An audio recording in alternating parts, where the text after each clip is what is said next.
This is Channel 4, WSMTV in Nashville, Tennessee, signing on the air. It began with a dream to be Nashville's first.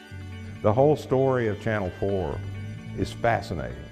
And the rest is history. Here's the Porter Wagoner Show, starring Porter Wagoner. This is Channel 4 Magazine. Good evening. Welcome to our show.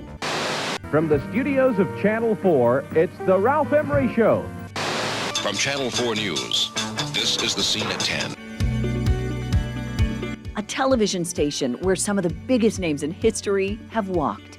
A television station leaving a true legacy, connecting us through celebration. There are no flags on the field! It's a miracle! Tragedy. My heart is just hurting right now. And change. Faces you know, faces you remember. Here's Bill, sitting here waiting to go on the air. And faces you still see today. Sounds that evoke a memory. Hello, Nashville. Or make you feel like a kid again.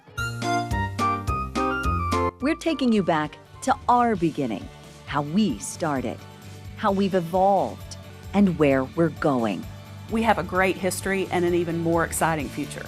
Tonight, we journey back as WSMV4 celebrates 75 years of trust, tradition, and television. The story of WSMV starts here, hundreds of feet in the air, on the highest hilltop near Belmont University. It's from this mass of steel that moving pictures would be broadcast to television sets all across the mid-state, starting 75 years ago today. I'm Lauren Lowry, news anchor at WSMV. For the next hour, we'll explore the legacy of Nashville's first television station, starting with its roots in radio. WSM, the longtime radio juggernaut that helped country music become a genre in 1925, expanded into newfangled technology in 1950. And as you're about to learn, getting on TV was a race against the clock. In the late 1940s, when cars grew fins, bobby socks were in, and the baby boom was booming, a new technology was about to emerge. Almost as soon as World War II was over, discussion began about should we get into this television thing. Those discussions were within National Life and Accident Insurance Company, the same insurance company that owned the famous radio station WSM, broadcasting the legendary Grand Ole Opry. Well, this is Kyle Cantrell on WSM 650. Kyle Cantrell started as a radio announcer with WSM in 1982. Put in perspective for me the weight of what WSM radio was before television came on the scene. Well, there would be no music industry here if it wasn't for WSM. WSM, as an entity, had the largest staff of musicians of any local radio station in the United States. And when NBC had a slot they needed to fill, they would get it from WSM. That's the kind of culture that Channel 4 came out of. But in the late 40s, the idea needed a push. At the time, only 9% of households owned a television set. Plus, they'd have to apply to the FCC, get approved for the frequency, locate a spot for a physical broadcast tower and a building, and all the engineering work included to just get on the air. Jack DeWitt was the president of WSM TV at the time. He was interviewed in 1990. You won't believe what I'm going to tell you. The total cost of the TV station and the microwave system was $600,000. That's about $8 million in today's money. And before there were even TV shows airing on the channel, viewers saw this. All we could get was a test pattern, but we watched the test pattern. Watching the test pattern every night, we watched the test pattern.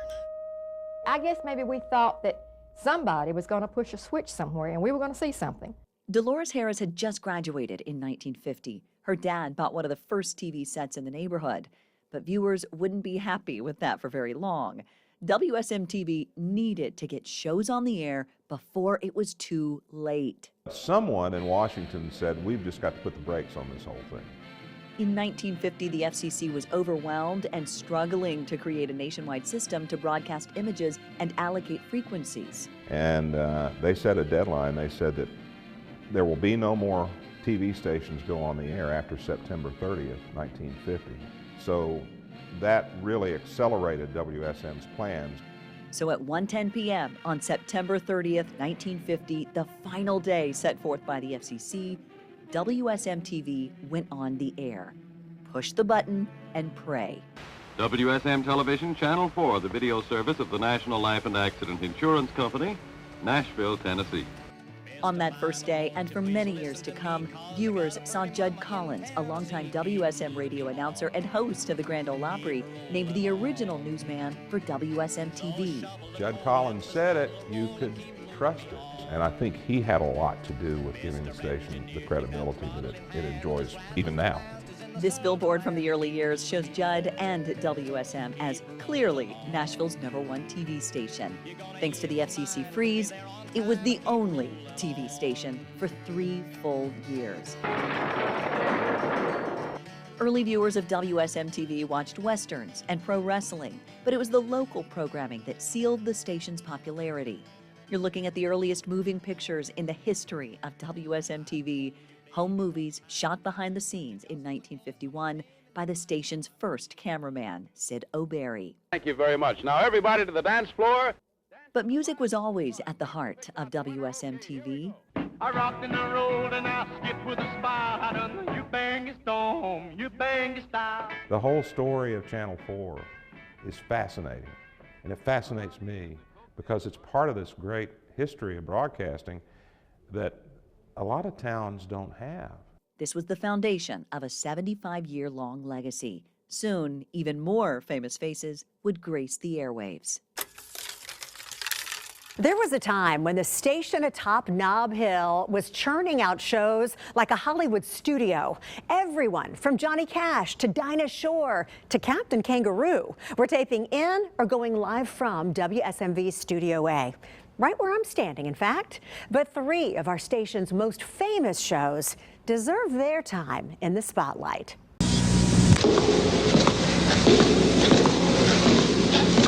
Walking through the same studio door where WSMV now brings you the news, country music singer Porter Wagoner blazed the trail for original must-see TV. From Nashville, Tennessee, here's the Porter Wagoner Show.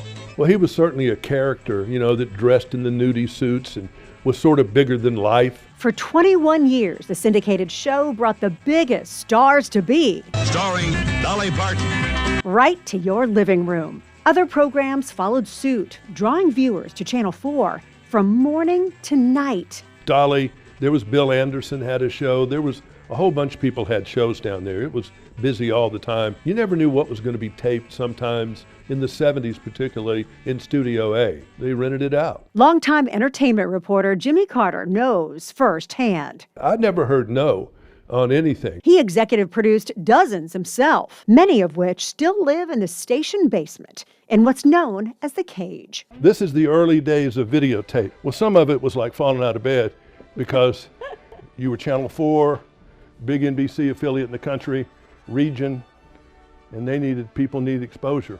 Jimmy says it took a talented team to keep turning out the hits. Like this man, Ken Hicks. This was Ken's first time back to Nob Hill in 8 years. In his 35 years at Channel 4, across dozens of productions, Ken ran camera, mic'd thousands of callers, and even won Emmys for lighting. When Bill Clinton won the nomination for the Democratic Party and picked Gore to be his running mate, they came here and did a live Donahue show. But nothing can eclipse what Ken experienced. Live from the studios of Channel 4, it's The Ralph Emery Show. Working on The Ralph Emery Show. Ralph Emery was a freewheeling circus that was under control. There never was and never will be again a show that operated like that show did from a technical standpoint. The Ralph Emery Show just destroyed everybody else in ratings. You could not do it today because you had Maude and Dorothy and you had outhouse races and you had Ralph and you had this band and people just got up and it was like, all right, I'm waking up. Rather than being hit with every murder that's going on in town, you're making me laugh. The show's piano is still here at the station. And I personally roll that piano all over the place. If you could have a list of all the people that either played that piano or were accompanied by that piano. There is no telling the stars that played the piano or that was part of their band when they were here. Ralph Emery was the king of Nashville. His show got the highest ratings of any show ever. And our news lady this morning is Nancy Amons. Legendary reporter Nancy Amons was once a news reader on the 5:30 a.m. 90-minute weekday morning staple. You were on there, then you got recognized.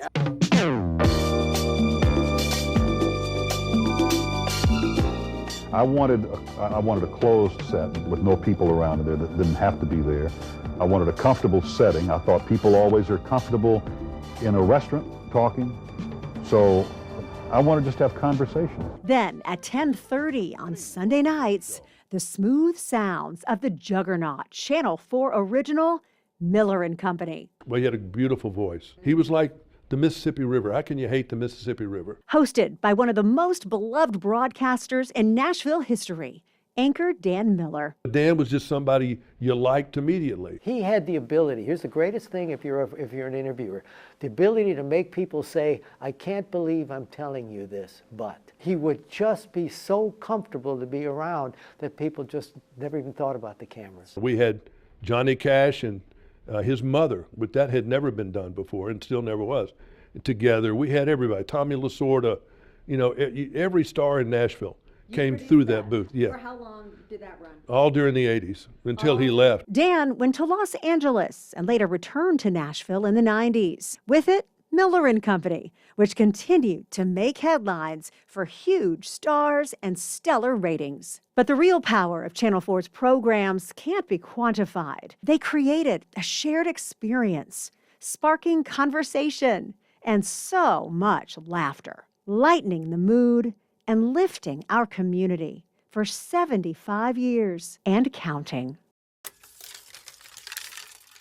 Coming up, WSMV4 wouldn't be the place it is without all the people who work here, especially those who paved the way and came before those here now.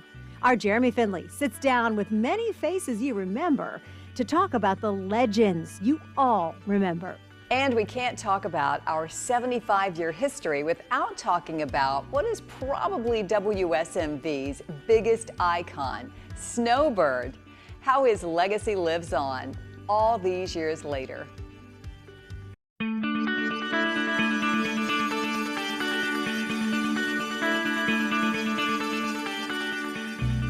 Over my 22 years working here, I've had a lot of people say, hey, that's my station, when I tell them that I work for WSMV. But you know, there are a lot of stations and a lot of streaming platforms out there. So what is it that has made people watch WSMV over all these decades? Well, some legends of the station have an idea. Rap to Holly. Local news departments, you know, all kind of offer the same thing. News, sports, weather, investigations. Okay, we have a mascot. But on the surface, it all kind of looks similar, right? Except for what doesn't. Point in case, the sweaters of Rudy Kalis. A guy called me up and he said, you're the most unprofessional looking broadcaster I've ever seen. A sports guy wearing sweaters, unheard of at the time. I'd have old ladies say, I don't like sports, but I turn on to see what you're wearing. Thank you, ma'am. Job security. In many ways, that kind of uniqueness made WSMV Nashville's station, especially in the era of the Big Four. Did you have any idea how big you guys had become? No, I don't think you do. I mean, they told us that our ratings were like the other two stations combined. Dan, Demetria, Rudy, and Bill. Not just a weatherman, but a fisherman with his own outdoor show and a lot of wisdom. Bill kept everybody real. There was a person, I'm not going to say who it was, who came back and was complaining that the air conditioning was out when they were on vacation at some remote desert island. And Bill Hall chided this person later and said, remember, a lot of our viewers don't have air conditioning. Please remember who our people are. An anchorman who was an everyman. I was in awe of him, but he made me feel so comfortable. And an anchor woman with the short hair and the long name. We got to talk about Demetria. Yeah. You and I both have a special affection for her because, like us, she was an investigative reporter. Right. And she also just happened to be a phenomenal anchor. I heard her working the phone a lot, and hearing how someone interviews people and digs in, that was the first time I gained even more respect for her as an investigative reporter, because she really worked her craft. And it wasn't just the anchors who were unique. Jennifer Johnson, great anchor, great reporter. Cynthia Williams. Oh, I miss Cynthia Williams. What people don't know about Cynthia is that she would sometimes pray with the people that she would interview. Cynthia really was a God-filled person. She was very religious, but she didn't pour it out on you if you didn't want it. People who were like a mirror to Nashville, as colorful, complex, and charismatic as the region they reported on, some going on to national and even international correspondent jobs. So good, it could be intimidating to be around them, even to a reporter who would become one of the best in the city. I was terrified the entire first year. I really was. I think I would go home and every night and just shake and go, oh my God, I can't believe I have to compete with these. And that's just the people you saw on the air. We had and still have so many incredible photojournalists and producers. He had the most fabulous photography staff. But like so many great places, there were great challenges. We do have to kind of talk about the elephant in the room, which is a lot of people that we loved didn't leave the station under the happiest of circumstances. And it was like, I dare you fire me. We had a different ownership, different managers, and it was kind of a tough time to work here. I wondered how you weathered that storm. You just keep your helmet on. You just keep going. And we did. And a new company bought us, and new leadership was brought in. People who know about the uniqueness of the station and embrace it. We're, of course, under a first alert weather day. Our chief meteorologist, who keeps us safe in disasters, also does afternoon weathercasts with her dogs in her backyard. Just know that you are loved. A morning anchor whose southern sweetness earns the attention of other unique legends. This is Dolly Parton. How are you? That's my station. You're my girl. A tradition that keeps going. Tracy Cornett, a Vandy alum, who then watched her son play basketball for her alma mater. Lauren Lowry, raising both money for heart health and 3 children in Nashville. Marius Payton, the only black male evening anchor in the city, also familiar with every golf course in the city. A staff, a reflection of the people who live here, carrying on a unique tradition you don't see on the air, but maybe you feel it. People cared about each other then, and they care about each other now in the newsroom. And I think that's really the heart of it, you know? I always thought I had 2 jobs. One, the product on the air. The other is the people that I worked with every day. I think the legacy of the station is that it's had great people who work together and love to work together. Next, it's the song many Nashvillians know by heart, one that brought kids to the TV to see if they had school or not. Hear from the people who created Snowbird, our mascot's rich history, and how his legacy lives on.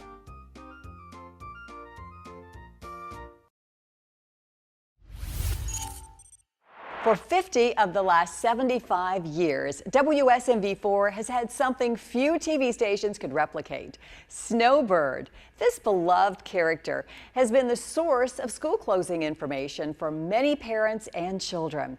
And over the years, these words and this theme song have brought many children running to the TV set. No school! No school! Back in the mid-70s, there was a cardboard cutout at WSMV, and whenever it snowed, the booth announcer would go, "No school, no school." And that was Snowbird. From that humble beginning, Snowbird took on a life of its own. Our guys, Dave Prevett and Steve Pennington, saw this and thought they'd make a great puppet character. We started just basically talking about things we wanted to do and try to work on some stuff. We saw the art card on Channel 4 whenever the snow reports would happen. No school, no school. And it was like, that's a penguin. We can make a penguin puppet. And we built this penguin puppet, and we thought, well, let's just go to the station and see. We couldn't get a meeting, and the puppet sat in a closet for a year. No one wanted me. But in 1983, they did get that meeting with WSMV, and Snowbird came to life. And they came in with this puppet of a penguin wearing scarf and earmuffs, very much intentionally resembling the Snowbird caricature on the map.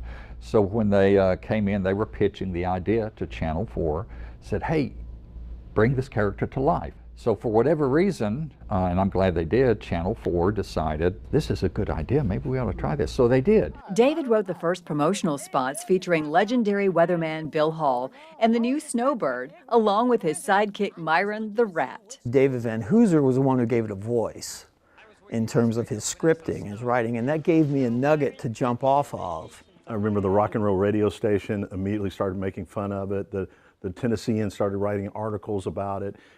I think it surprised everyone. I really do.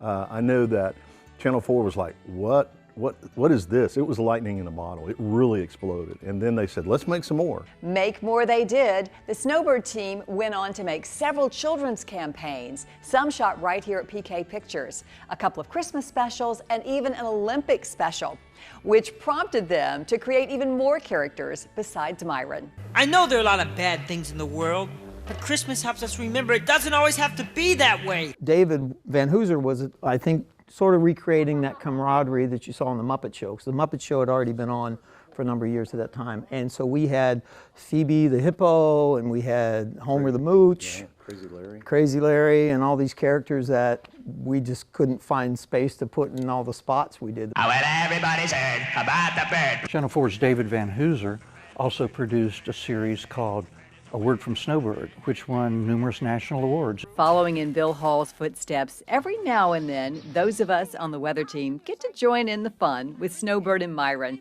starring in some entertaining promotional spots. Snowbird's appearance has changed slightly over the years. The original cutout had a more pointed nose. Well, that wouldn't work for a puppet. Nowhere to put your hand.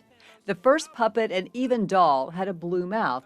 That's a TV no-no for shooting scenes on the blue screen. The original costume was very awkward. For one thing, it looked hideous compared to this. So the feet on the costume character are about 15 inches wide, and you can't see anything when you put this head on. Our first big initial public appearance with Snowbird in costume, was the Nashville Christmas Parade. Snowbird has made countless appearances the past 40 years and has been photographed with thousands of kids and adults. I was talking to kids when I do the costume character, and kids are completely, they're completely open. So they'd come up with these questions like, where do you live when you're not at the station? Well, where do you live in the summertime when it's too hot? And I'm like, you know what? The station built this beautiful walk-in freezer for me out back. And it's got wall-to-wall shag carpeting, and that's where I live when it gets too hot to be outside. And the kids would go, oh, okay, that makes sense. And I got my character for Snowbird from all these questions kids would ask. But over the years, that changed, and a fellow I knew named Stephen Good became the spirit inside the costume, and just did an incredible job with bringing Snowbird to life. I made about 300 public appearances a year, and probably 150 of those were elementary schools, preschools, Head Start programs.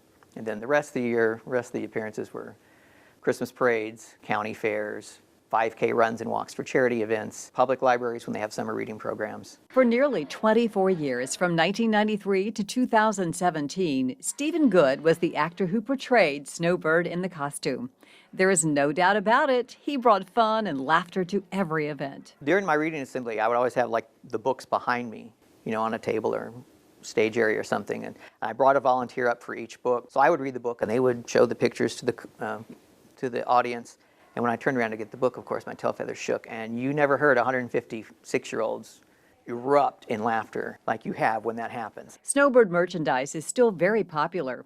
For a time, WSMV4 gave away a new Snowbird item every November. There are people who have extensive collections, and some of the items are listed for hundreds of dollars online. The first thing was a Snowbird doll. We're going to get these and sell them on the air, ship them to people. Now this is pre-internet, so there are people, we just put an address on the screen. So there are people writing letters, sending checks. We had to hire a special person just to come in and handle the shipping. Since then, it has multiplied into cookie jars, mugs, scarves, earmuffs, house shoes. Snowbird has stood the test of time at WSMV4 and is still loved by viewers and those who created the character. Although technology has changed the way we get school closing information, there's something nostalgic about a penguin in a red scarf delivering the news. No school! From Dan Miller's name outside to Dolly Parton's mirror inside, Channel 4 is full of history, and now new leadership is shaping its future. How we're honoring the past while moving forward after the break. Today is a monumental day for WSMV4 as we celebrate 75 years of service to Nashville and the Middle Tennessee community. From triumphs to tragedies, breaking news to law-changing investigative reports, our WSMV4 family has been with you through it all. So let me take you back in time to share some of the biggest news stories we brought you over the last 7 decades. Good afternoon.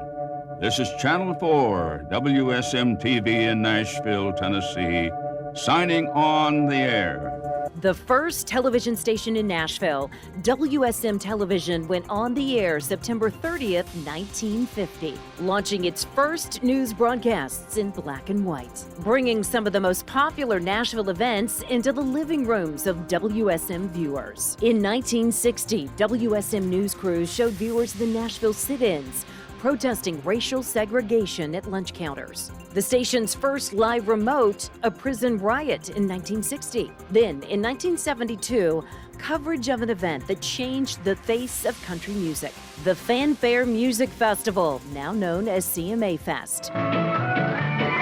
That same year, WSM crews took us inside the new Opryland USA, later called Opryland Theme Park, then showed us the new Grand Ole Opry House, custom built for the show in 1974. In 1975, a mysterious murder rocked Nashville. The story of 9-year-old Marcia Trimble, who left her Green Hills home to deliver Girl Scout cookies and never returned. Her body discovered a month later. Her killer finally found 33 years after her murder, thanks to DNA evidence. In 1981, WSM Television changed its call letters to WSMV in a move to separate from WSM Radio. When you tune into the scene at 6 and 10, you know you're watching what has been recognized as the best news coverage of the events that touch your life. The TV station would go on to bring viewers in-depth looks at some of Tennessee's biggest headlines. In 1997, the Houston Oilers moved to Nashville, becoming the Tennessee Oilers and later Tennessee Titans. Skip to April of 2003 and an unsolved mystery, the disappearance of 13-year-old Tabitha Tudors. Tudors vanished while walking to her school bus stop in East Nashville. In 2003, WSMV shared the news that legendary singer-songwriter Johnny Cash had passed away. Friends, loved ones, and fans sang their final farewell with special tributes for the longtime Hendersonville resident whose Hall of Fame career spanned 5 decades. Someone struck a match against the night. In 2005, Taylor Swift sat down with WSMV, her first ever television interview. You know, it's just unbelievable right now. The tragic news of Steve McNair's Nashville murder in 2009 left Tennessee and the NFL world deeply shaken. WSMV4 brought viewers continuous team coverage of the July 4th tragedy and the investigation into the retired Titan quarterback's death. 2 years later, WSMV's team coverage told the story of 20-year-old nursing student Holly Bobo, who disappeared from her parents' home in Decatur County, her body later found. Bobo's disappearance led to one of the state's most prominent cases, the trial of Zach Adams, convicted of her kidnapping, rape, and murder. Mayor Megan Berry. In 2015, WSMV4 took you to the polls as Nashville made history. Voters electing the city's first female mayor, Megan Berry, who made history again 3 years later. Was he getting paid while you were having relations with him? No. Resigning amid a scandal involving her police bodyguard and pleading guilty to a federal theft charge. In 2017, the abduction of 15-year-old Elizabeth Thomas, kidnapped by her Middle Tennessee high school teacher, Tad Cummins, and taken to California. The kidnapping prompted a 38-day cross-country search. On April 22, 2018, James Shaw Jr. disarmed a gunman at an Antioch Waffle House where 4 people died. Speaker, can you tell us about your decision to step down? Our cameras were rolling in 2019 as WSMV4 worked to get a response from Glenn Cassida, the Speaker of the House. Both he and top aide Keith Cothran faced more than a dozen corruption charges, later found guilty by a federal jury. Then a whole new world in March of 2020, WSMV4 crews covering all angles of the COVID-19 pandemic. At times, even broadcasting from home, WSMV4 had an unwavering commitment to bring viewers the latest news. I can't breathe! There were protests in 2020 after the killing of George Floyd. The historic Metro Courthouse set on fire, Broadway businesses vandalized. That same year on Christmas Day, live coverage of the immediate aftermath of the downtown bombing. An RV bomb detonated, damaging more than 60 buildings, displacing hundreds of residents. On March 27, 2023, a tragedy that forever changed Nashville, the mass shooting at the Covenant School, where the lives of 3 children and 3 employees were taken. Over the last 4 years, Nashville grew more than twice the national average between 2020 and 2024. WSMV crews covering a booming Middle Tennessee, partially fueled by the addition of major tech companies, including Amazon and Oracle. And now, WSMV4 leading coverage of Nashville's newest and biggest stage, construction of the new enclosed Nissan Stadium, the future home of the Tennessee Titans. From coverage you can count on to working for you to News 4 Nashville, we are all of these. And despite the changing times, our commitment to bringing you the news will never change.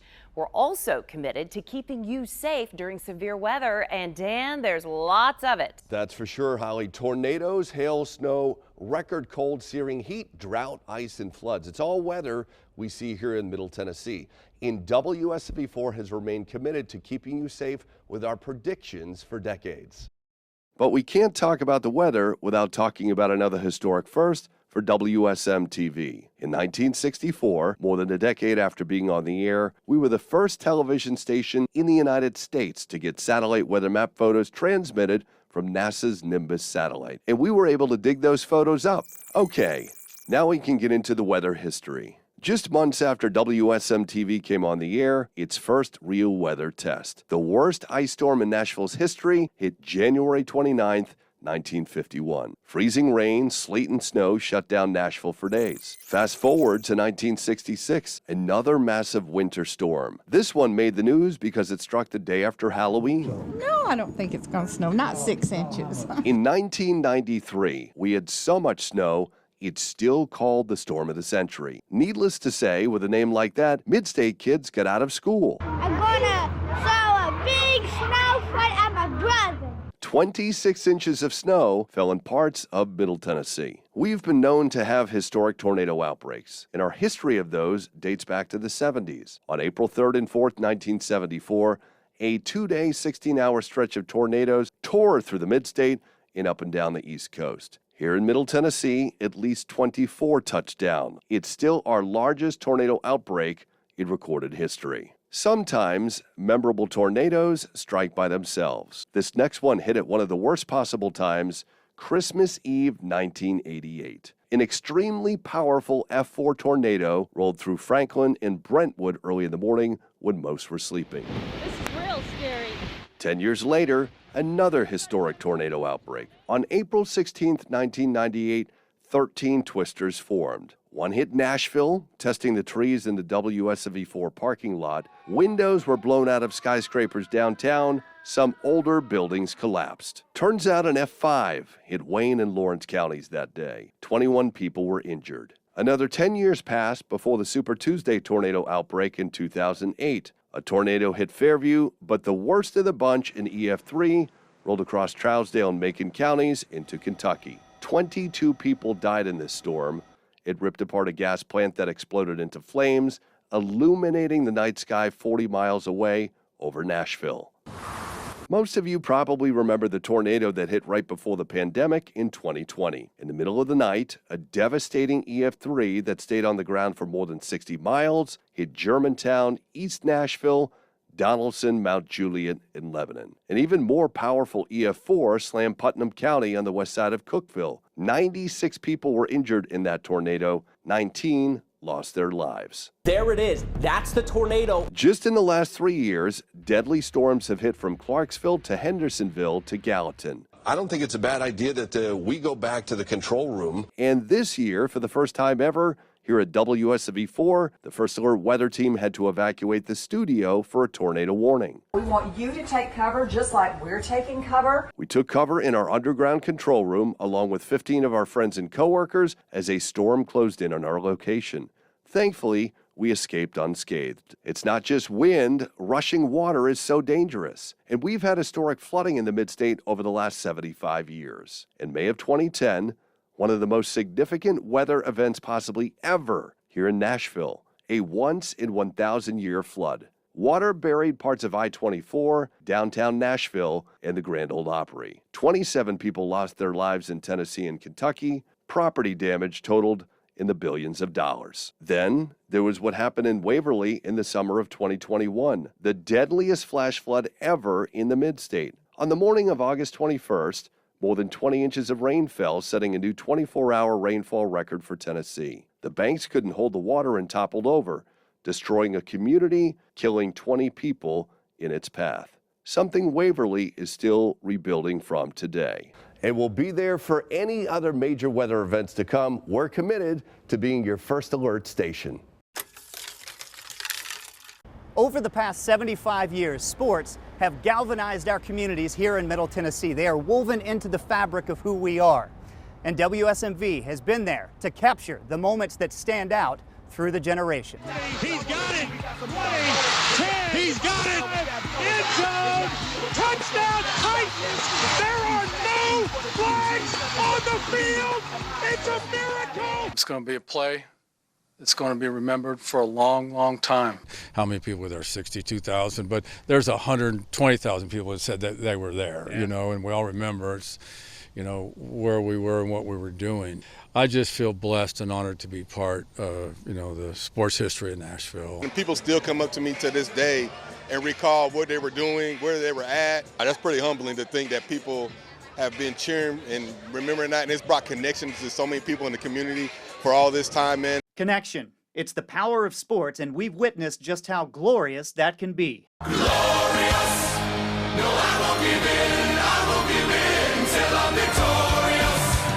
And I will defend. That 2017 Stanley Cup run by the Nashville Predators. Broadway became a can't-miss block party for those games. People came together to make everything bigger and better, and then our fans changed the way the Stanley Cup was presented. Tonight is awesome. It's the best. Oh my God. Yeah! I don't think I even dreamt of this moment, scoring a hat trick in a Western Conference clinching game. Just kept building, you know, for the next few years. I think we made the playoffs 9 or 10 straight years, and that's incredible. That's how you build a market, reinforce your fans, reward them, but they sure rewarded us too. The growth of sports in this city has been its own reward. Think way back to the very first baseball teams here at the old Sulphurdale Ballpark. Grantland Rice renamed the ballpark Sulphurdale because it was a low-lying area and there was a sulfur spring nearby. Makes sense. And then so Greer Stadium followed that up. What was it like constructing that and taking Nashville, I guess, into the next phase of professional baseball? Well, we were without pro ball for 15 years until a man named Larry Schmidt, who at the time was the head coach of the Vanderbilt Commodores. He's a visionary. That the New York Yankees will be playing the Nashville Sounds right here in Greer Stadium. Well, I believe that people love baseball. I didn't know what I was getting into. Larry Schmidt got the Nashville Sounds into the minor league pipeline, and from there, Greer Stadium had its share of top-tier moments. As did the Nashville Fairgrounds. Some of the biggest names in the history of racing hit the track in our city. I was up against the two best in the series. You know, this is incredible. You know, we were just looking around. College sports have also provided so many memories to Middle Tennessee. From legendary hoops coaches and March Madness to thrilling upsets, both on the court and on the football field. And this all just scratches the surface of what makes the sports scene here what it is. High school champions, the special stories of our athletes, and the ascent of our newest major league team, Nashville as a sports destination continues to evolve, and we love being along for the ride.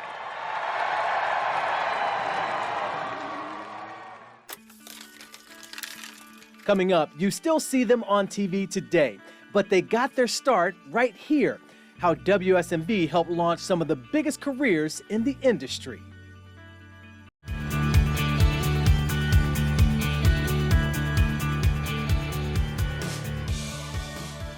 Happy 75th birthday, Channel 4. I have been raised watching y'all. I love y'all with all my heart. Happy 75th. Hey WSMV, happy 75th birthday. I grew up watching Channel 4 in Franklin, Tennessee. As a Nashville native, I was raised on Channel 4 programming.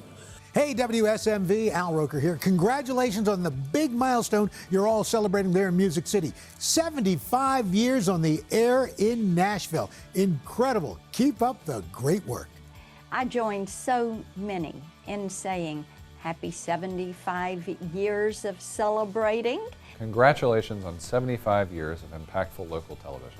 Hello, WSMV. I'm Mike Tirico from NBC Sports. On behalf of all of us, we want to wish you a very happy 75th anniversary. We're so proud to celebrate this great milestone with you. Snowbird here. Happy 75th, WSMV. Yay!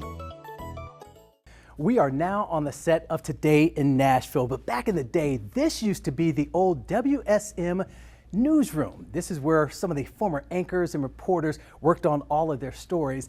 You know, WSMV has had a knack of just grooming talent to go on to do bigger and better things, not only in Nashville, but all around the country. From television news to the music industry to even game shows, this is where they hone those skills to succeed.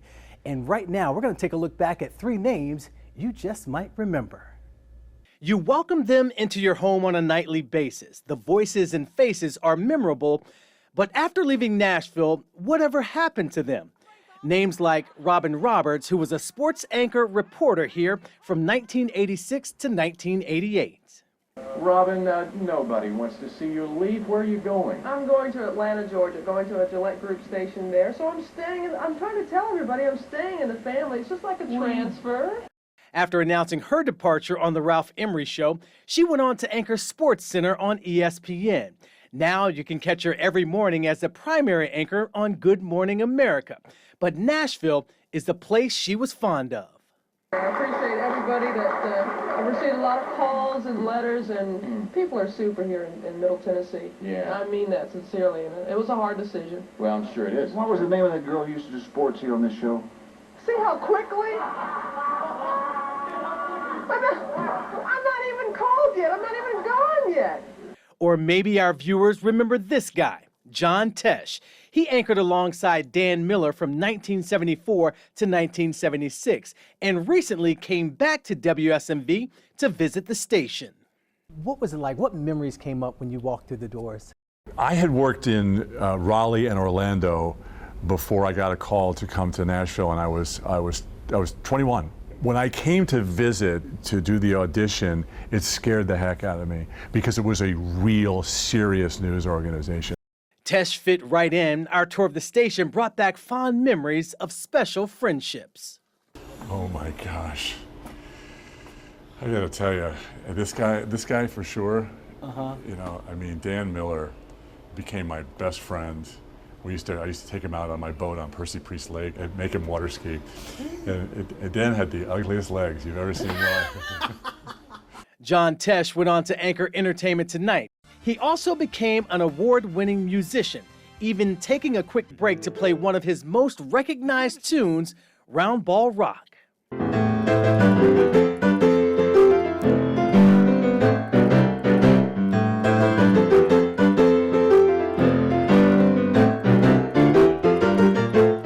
It's like playing a brick, by the way. Even though Tesh left Music City to go on to have a full career in music, his experience at WSMV was one that has always stuck with him. When you were on the news here, everybody knew who you were because everybody was watching Channel 4. So it was a great time. I had a hard time leaving. I did something. This is legitimate, folks. I wrote a script for us. You just read. This is all scripted. You've not seen this, right? No, I haven't. You just read the parts marked Dan.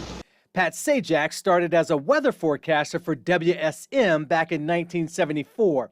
He was known as a person who would bring comic relief to the studio.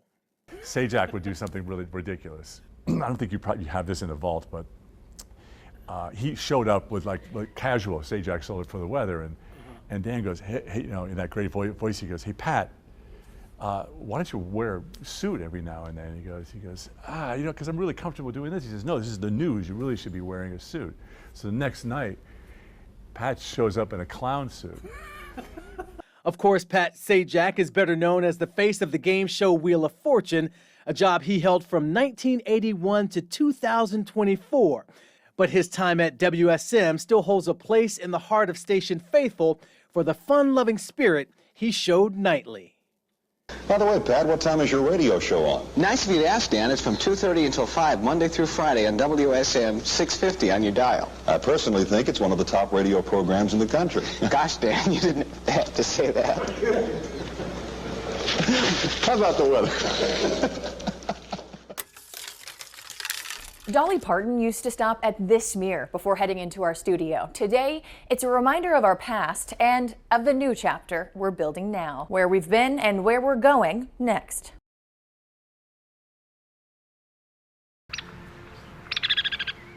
December 1st, 2021, a new era began at WSMV4. Gray Media Group took ownership of the station. A new owner, all new management, and a new attitude. Jasmine Hardin, the station's general manager, walked into the building that day with a purpose: to honor WSMV4's legacy while leading the station into the future. We took over the station right after COVID, when trust was really impacted to the viewers. And how do we regain trust in your local media source that you've had for decades and generations, been the source you could count on? We have to do that through our actions, not our words. Jasmine and the new management team got right to work, restoring the station's winning culture, investing in people, in equipment, and most of all, in the community.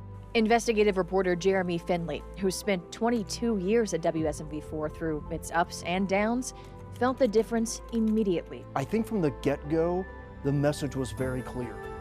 We're here to support you in the work that you're doing. We're here to support you and your family, and to make this a culture where everybody feels comfortable, where everybody feels supported, where everybody feels inspired. Along with changes at the station and in Nashville itself came big developments in the television industry.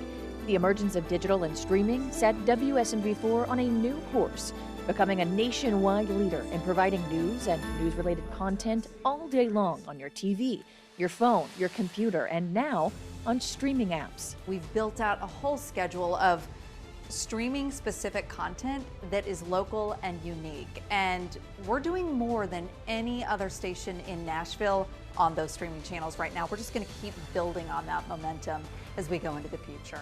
But as things change, WSMV4's legacy still means something to us, especially the people who came before us during these 75 years. Legends like Dan Miller. In fact, WSMV4 employees drive in every day on Dan Miller Lane. Our highest employee award is also named after him. We have the Dolly Parton mirror, used by Dolly herself before she'd walk into the studio for the Porter Wagner show. And hey, we even brought back Snowbird, because no matter how much we change, we will never forget where we come from. I'm from Tennessee, and so taking the reins of WSMV, Nashville's first television station, with such a great national reputation, was such an honor. But it's also came with responsibility. How do we take this to the next level? How do we give back to our community that grew up on this station and grew up watching Snowbird, give them back the trust that they deserve in a local news station? Or who we serve. I'm confident that whoever ends up in this news desk in the future will find the same friendship and support that has meant so much to me. Thanks for everything.